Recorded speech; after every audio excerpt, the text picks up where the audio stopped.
আমরা প্রথম থেকে বলে আসছিলাম ক্রিকেট ডিসেন্ট্রালাইজ করব বা কীভাবে করা যায়। তো সেটার যে প্রথম স্টেপ ছিল সেটা হচ্ছে আমাদের ট্রিপল সেঞ্চুরি যে চার্টারটা আছে সেটা দিয়ে আমরা কাজ শুরু করেছিলাম। পরবর্তীতে আমরা সিদ্ধান্ত নিলাম এবং আমরা জানার চেষ্টা করলাম যে এই কাজটা করার জন্য আমাদের সবথেকে বড় স্টেক হোল্ডার কারা, এবং আমরা জেনেছি এবং বুঝতে পেরেছি যে উপজেলা থেকে শুরু করে জেলা থেকে বিভাগ যারা ক্রিকেটের সাথে সম্পৃক্ত, এই সম্পৃক্ততায় আমরা 4 জন ক্রীড়া স্পোর্টস ব্যক্তিত্বকে আমরা বেছে নিয়েছি। একজন হচ্ছে জেলার যে কাউন্সিলর, যিনি সরকারি অফিসে যিনি জেলা প্রশাসকের অফিসে যিনি কাজ করেন, জেলা ক্রীড়া অফিসার একজন, আমাদের জানেন প্রত্যেক জেলায় আমাদের এবং বিভাগে কোচ আছে তিনি, এবং একজন করে নারী উদ্যোক্তা। তো এই সব কিছু মিলিয়ে প্রত্যেকটা জেলা থেকে 4 জন করে এসছে। এখানে প্রায় 250 মতো প্রতিনিধি এখানে আজকে উপস্থিত হয়েছে এবং আমরা সারাদিন ব্যাপী বিভিন্ন প্রোগ্রাম করেছি। যেমন আমরা তাদেরকে প্রথমে রেজিস্ট্রেশনের মাধ্যমে তাদেরকে যখন আমরা হল রুমে এনেছি তখন আমরা আমাদের যে আজকের যে দিনের কার্যক্রমগুলো ছিল সেগুলো আমরা সম্পন্ন করেছি।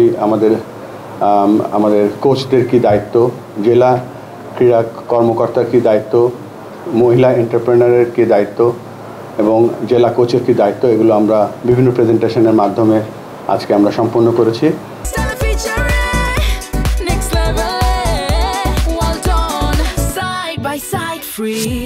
এবং ডে 2 কালকে আমরা আরও কিছু প্রোগ্রাম রেখেছি এবং যেখানে সবথেকে গুরুত্বপূর্ণ যে জিনিসটা আজকে ছিল, আমরা 64টা জেলার কথা শুনেছি।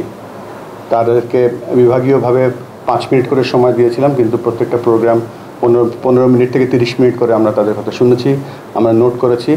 এবং এর ফলশ্রুতিতে যেটা হয়েছে সেটা হচ্ছে যে আমরা জানতে পেরেছি যে এক্স্যাক্টলি কোথায় গ্যাপটা আছে। অনেক জেলা আছে মিনিমাম 7 বছর থেকে 20 বছর খেলা হয় না, সেখানে কোনো মাঠ নেই, সেখানে কোনো আর অন্য স্পোর্টসের সাথে ক্যালেন্ডারে কনফ্লিক্ট হচ্ছে, কোচদের ডেভেলপমেন্ট প্রোগ্রাম ছিল না। তো এই সবগুলো আমরা অ্যাড্রেস করে কিভাবে একটা জেলা, একটা উপজেলা, একটা জেলা, একটা বিভাগ কীভাবে স্বাবলম্বী হতে পারবে সেটা নিয়ে আমরা আলোচনা করেছি। আর সবথেকে গুরুত্বপূর্ণ সেই সিদ্ধান্তটা নিয়েছি আমরা আজকে যে সম্ভবত এবারেই শেষ আমরা বিভাগের সিলেকশন মিরপুর থেকে করব। এনসিএল বা বিসিএল যে খেলাগুলো হবে বা ইউথ প্রিমিয়ার লিগ যেগুলো হবে সেগুলো সম্পূর্ণ বিভাগ করবে এবং বিভাগীয় সিলেক্টররা সেই কাজগুলো করবে। সো আজকে দিনটা আমাদের মনে হয়েছে যে ফলপ্রসূ একটা দিন হয়েছে। আমরা কালকের দিনের জন্য ওয়েট করছি এবং একটা সুন্দর পরিসমাপ্তি করব। এই কাজটার জন্য আমরা আপনাদেরকে অনেক ধন্যবাদ জানাচ্ছি, কেননা আপনাদেরকে আমরা এই প্রোগ্রামের একটা ইম্পর্টেন্ট স্টেক হোল্ডার ভাবি। আপনাদের মাধ্যমে আমরা খেলাটা ছড়িয়ে দিয়ে থাকি, আপনাদের মাধ্যমে আমরা খবর পাস করে থাকি। সবথেকে ইম্পর্টেন্ট যেটা, কেউ যদি একটা মাইক্রো লেভেলে সুন্দর একটা কাভার ড্রাইভ করে, সেটা আপনাদের মাধ্যমেই মানুষ দেখতে পায় বা জানতে পায়। Thank you.